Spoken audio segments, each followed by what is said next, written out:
Johnny HP on the Dyno. Today, we're going to see what happens when we delete this oil pressure relief valve on this LC9 GM Gen 4 LS style engine. During the rebuild, we deleted the D.o.d system.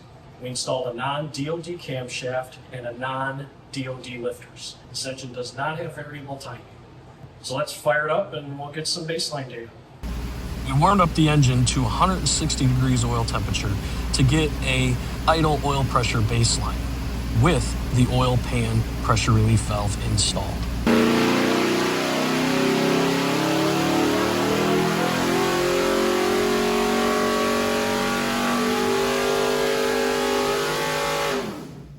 As you can see, the oil pressure graph line pretty much stayed flat throughout the whole dyno run at 53 to 55 psi.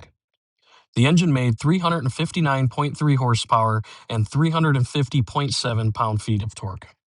And now to delete the oil pan oil pressure relief valve. This relief valve is actually a secondary relief valve to the oil pump. The oil pump still has a functioning high-pressure relief valve in it. The installed spring is rated at 70 psi. The relief valve threads are very similar to a 1/4-inch pipe plug. And the plug will fit, but the threads are not tapered pipe plug threads. I decided to drill and tap the hole to take a 3/8 pipe plug. And this is the finished product with the 3/8 pipe plug. We'll get the oil pan back on the engine. We'll fill her back up with some 5W30 and get her warmed back up. We warmed the engine back up to about 160 degrees oil temperature like before and noted the idle oil pressure.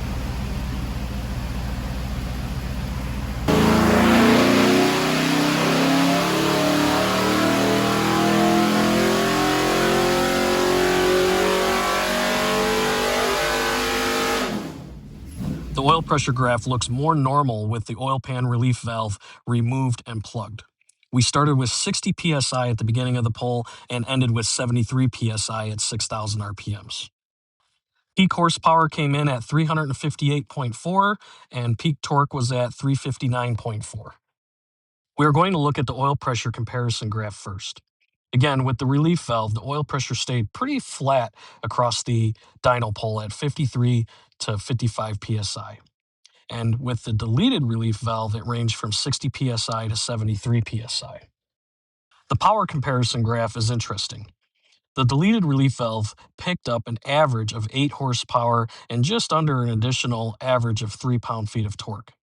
Let me know in the comments what you think caused this. Does the relief valve aerate the oil?